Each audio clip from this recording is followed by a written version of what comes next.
On va débriefer les deux matchs de la soirée, mais on va commencer par notre équipe de cœur, le Paris Saint-Germain. Nono est avec nous. Salut Nono. Salut Sacha. Victoire 3-1 du Paris Saint-Germain ce soir contre Brest. C'était mal embarqué. Brest a ouvert le score sur penalty. Mais un incroyable Dembouz ce soir, un Dembouz en mode ballon d'or signe un doublé, ainsi qu'un but exceptionnel de la nouvelle recrue, entre guillemets, Fabian Ruiz, qui a été étincelant ce soir, le Fabian Ruiz de la Roja, qu'on espère revoir toute la saison. Nono, honnêtement, qu'est-ce que tu as retenu de ce match? Est-ce qu'il y a eu deux mi-temps d'intervalle ou est-ce que ça a été un match en gestation, on va dire, gestion? Qu'est-ce que tu as pensé de cette victoire par rapport aux autres victoires en début de saison? Bon, déjà, ils ont fait le boulot, les 3 points, ils gardent la première place. Bon, moi, ce que je pense, je sais pas si tu vas être d'accord avec moi, une meilleure première mi-temps qu'une seconde. Un Brest sauvé par un gardien en état de grâce, ça aurait pu finir très, très grave, cette histoire. Ils peuvent dire merci à leur gardien. Et puis, un Dembouz éblouissant, homme du match, Dembouz éblouissant. Fabien Ruiz qui te met un but fabuleux. Eh ben, on va peut-être donner raison à Enrique avec le turnover. Voilà, beaucoup de monde peut jouer cette année au PSG. L'ensemble du jeu très très collectif. Eh ben voilà, t'as peut-être pas besoin d'un mec qui t'en met 44 quand on est déjà, je sais pas combien de buts déjà depuis le début de saison. Surtout quand celui qu'on a mis 44 est plus capable d'en mettre un dans le jeu et qu'il lui faut des pénaltys pour faire illusion qu'il est fort, mais on en parlera plus tard. Bon, on va rester un peu sur le PSG. On va noter aussi le jour non, je suis de... pas d'accord pour la première mi-temps. Je trouve que la deuxième mi-temps a été meilleure que la première. C'est mon avis. Hein. Oui, c'est bon, c'est chacun son appréciation. Non. Quand tu perds 1-0 et que tu gagnes 3-1 à la fin, que tu mets deux buts en deuxième mi-temps, c'est quand même mieux. Hein. Oui, mais au niveau du jeu, je veux dire, au niveau du jeu, je regarde bien le match, encore une fois. Le gardien brestois... Ah oui, mais non, mais moi je me fie pas au gardien. Moi, les 25 premières minutes, la première demi-heure, je me suis endormi. Hein. Franchement. Regarde le nombre d'arrêts qu'il a fait. Mais je parle pas au nombre d'arrêts. Moi, je parle vraiment au niveau du jeu, au milieu de terrain, sur les côtés, etc. La deuxième mi-temps, quand même, pour moi, mieux que la première. Mais bon, chacun son avis, hein, quoi qu'il en soit. Oui, c'est une question d'appréciation. On va pas se clasher. On va rajouter, on va rester un peu sur le PSG. Barcola dans un jour sans, ça peut arriver. Hein, on va pas du tout le fracasser. Ça peut arriver les jours sans. Non, il est dans un jour sans, mais il est quand même au départ de l'action sur le premier but de Dembouz. Hein. Oui. Mais c'est là que tu vois que Enrique, c'est quand même un grand coach. Il sent un Barcola un peu moins bien, et ben on change. Le mec, il a pas peur, il change. Voilà. Et c'est comme ça. Ça s'appelle un tour du turnover. Et moi, je pense que il manage très, très bien son équipe. Et on va avoir un PSG très, très collectif cette saison. Alors, très, très bonne entrée, encore une fois, de Désiré Doué. Qu'est-ce que tu as pensé de l'entrée, encore une fois, décisive de Désiré Doué, Nono? Celui-là, tu vois qu'il a plein les pattes. Hein. Ça va être le super joker ou à un moment donné, il sera obligé de le mettre titulaire? Je sais pas, mais j'espère qu'il sera pas mangé par les petits cochons. Mais attention, il peut prétendre à une place de titulaire. Hein. Alors, le milieu de terrain, il y a aussi un problème, Nono, vu que ça a été un problème pendant des années. Cette fois, il y a des problèmes de riches. Hein. Vitinha absent, Warren Zaïre-Emery absent. Et le milieu de terrain, ce soir, a été très très bon. Que ce soit Kangin Lee, que ce soit Fabian Ruiz ou Joao Neves. Alors, à l'heure où on parle, quel milieu de terrain doit être titulaire? Est-ce qu'il faut partir avec Warren, Vitinha, Fabian Ruiz? Est-ce qu'il faut partir avec Joao Neves, Vitinha, Ruiz, Emery, Joao Neves, Vitinha? Il y a 5 places pour 3. Oui. Et si tu rajoutes Doué, ça fait 6 pour 3. Eh ben, c'était notre gros problème. Eh ben, on a un problème de riche. Bon, moi, mon milieu de terrain, pour moi, titulaire, mais chacun donnera son avis. Hein. Tout le monde ne peut pas être d'accord. Moi, à mon avis, le milieu de terrain titulaire, c'est Vitinha, Fabian Ruiz et Joao Neves. Je suis assez d'accord avec ça. Maintenant, il y a un problème. Je n'ai rien contre Zaïre-Emery, je n'ai rien contre lui. Je trouve tout simplement qu'on l'a trop monté. Laissons-le progresser, laissons-le grandir, et peut-être qu'il pourra prétendre à reprendre une place de titulaire. Alors Nono, Donnarumma, à part le penalty, il a fait les arrêts au bon moment, mais il reste un problème, la défense, Nono, la défense. Bon, Pacho, Pacho et Marquinhos ont été ménagés ce soir pour le match de Ligue des Champions. D'ailleurs, demain, Nono, Girona, futur adversaire du PSG contre le Barça. Demain, ça va être intéressant de voir ça. Mais pour moi, Nono, le point faible réellement, c'est la défense. Hein. C'est la défense parce que déjà qu'avec Pacho, Marquinhos, on n'était pas rassuré.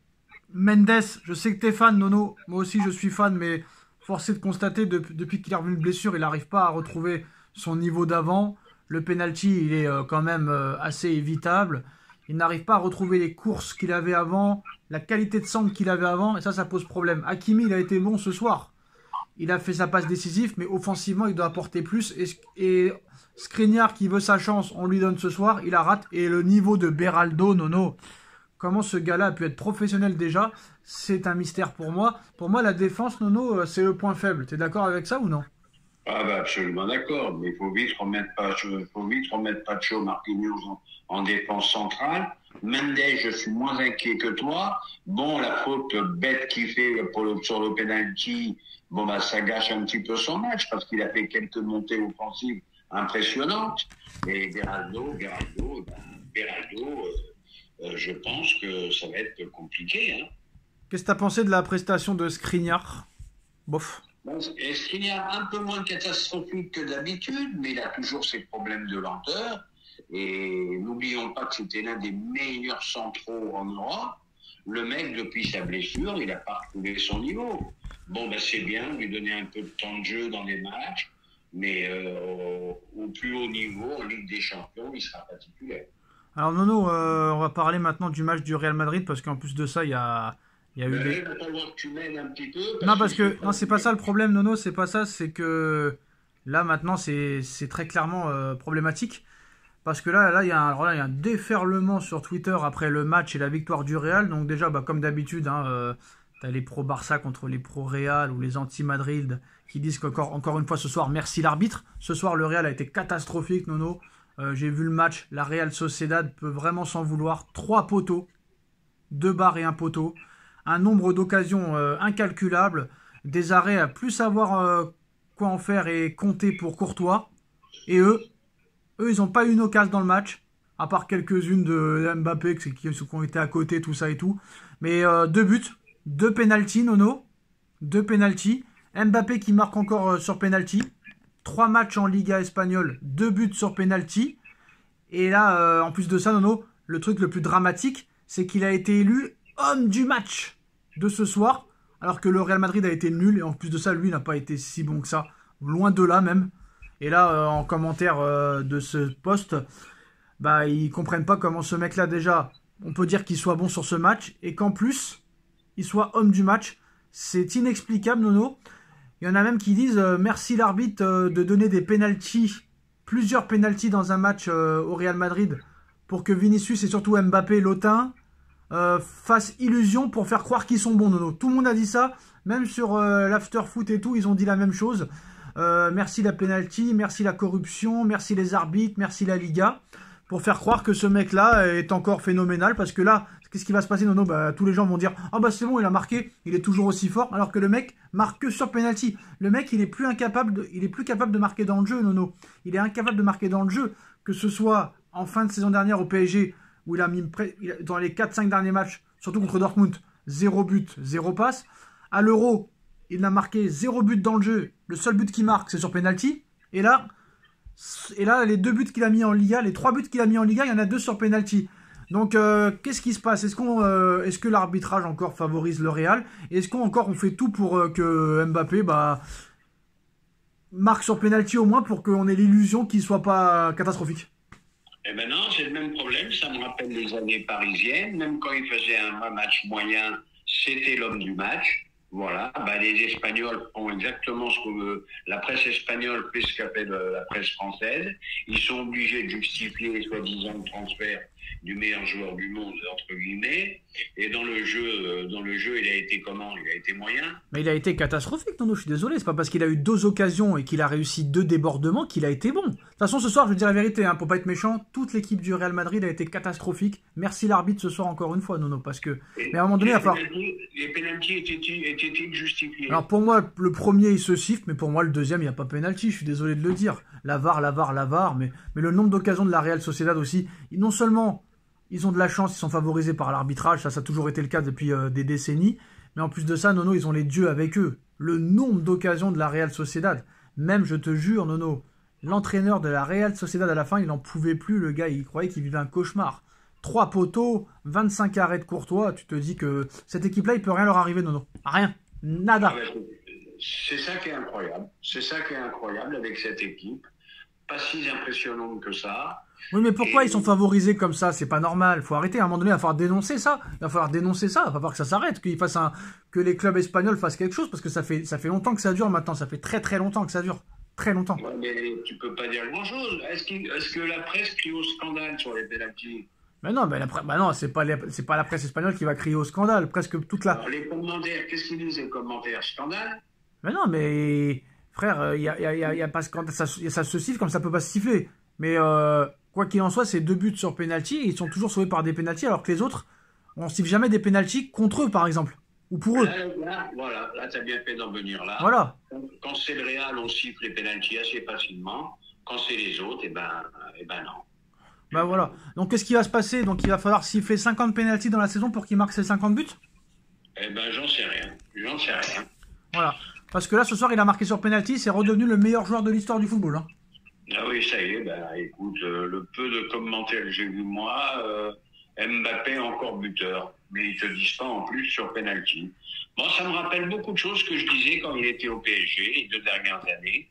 Voilà, même quand il est moyen, c'est l'homme du match. Bah, c'est ce qu'ils ont dit en commentaire. Ils ont dit que, comme toi, que personne ne précise que tous ces buts se sont majoritairement sur penalty. Il faut le préciser. Il faut le préciser. Le pauvre Didier Roustan, que Dieu qui repose en paix, et il faisait souvent des débats où il se chauffait avec les mecs, qui leur disaient comptez les pénaltys quand même. Hein. Bah oui, c'est ça. Et moi, je lui ai trouvé un surnom à Mbappé, Nono. C'est lequel? Mbappé penalty. Ah bon, écoute. C'est du grand art ou pas? C'est du grand art. Bon, mais moi, de toute façon, Mbappé, je ne sais pas s'il reviendra à son niveau. Là, c'est le problème du Real. Maintenant, moi, ce qui m'intéresse, c'est le PSG. Beaucoup de possibilités de faire du turnover. Beaucoup de joueurs qui sont sur le banc au départ, qui apportent des choses. Des joueurs interchangeables, aussi forts les uns que les autres. Non, c'est pas mal. Ouais, impatient de voir la suite, surtout en Ligue des Champions. T'as battu quand même 2 équipes de Ligue des Champions, hein, Brest et Lille. Donc, je pense qu'on est prêt. Mais Nono, si il leur donne 35 pénaltys et qu'Mbappé met 35 pénaltys et qu'il gagne encore la Ligue des Champions, il aura Ballon d'Or 2025. Hein. Mais Sacha, toi, tu fais une obsession sur Mbappé, moi. Mbappé, non, c'est pas ça que je fais pas une obsession sur Mbappé, c'est que quand je vois que ce mec-là, et même Dugarry a pété un câble 2 fois en milieu de semaine chez Roten. Mais j'ai vu ça. Arrêtez de le comparer à Messi, à Ronaldo, frère. Faut arrêter. Ce mec-là... Là, c'est une escroquerie. Non, ce mec-là, il a 0 Ballon d'Or. Il a 0 Ligue des Champions. Il a 0 euro. Il a 0 but dans un euro. 0 FIFA The Best. Et le mec, on dit que c'est un meilleur joueur que Messi et Ronaldo. Ou au moins qu'il s'assoit à sa table. Mais il n'aura jamais, je le dis en face, il n'aura jamais la moitié de ce qu'ils ont eu eux déjà. Je te le dis. Non, mais ça j'ai... Ceux qui disaient ça, Qu'est-ce ceux qui disaient? Ceux qui disent ça? Et ceux qui disent encore ça, je devenais fou. Mais Mbappé à la table de Messi et Ronaldo, c'est de rien connaître au football. Est-ce que Mbappé a l'influence d'un Messi au niveau du jeu, au niveau de tout? Il a tout. Il a tout ce que Mbappé n'a pas. Et puis Messi, je vais te dire, à 23 ans, il courait très vite aussi. Hein. Et il est meilleur qu'Henry, et il est meilleur que Ronaldinho, et il est meilleur que R9. Attends, ils ont fait sur YouTube, Nono, ils ont fait une comparaison. Tu vois, le gars, il fait les mêmes gestes que Cristiano Ronaldo. Il imite Ronaldo, donc il a aucune identité de jeu. Et je sais même pas s'il sera capable de se réinventer lui-même. Voilà, bref. C'est la roulette et la vitesse. Voilà, tout simplement. Et même plus maintenant, c'est terminé. Voilà. Et le passement de jambes. Maintenant, c'est sûr que si les arbitres sifflent 100 pénaltys par match, oui, il marquera ses 40 buts par saison. Bref, quoi qu'il en soit, Va falloir arrêter à un moment donné que le Real Madrid soit autant avantagé, mais bon, ça fait des années que ça dure, je sais pas comment ça peut s'arrêter. Bref, c'est la fin de cette vidéo, dites-nous en commentaire, on like, on partage, on commente, on s'abonne, et à très vite pour une nouvelle vidéo. Merci Nono, tchuss. Merci Sacha, tous.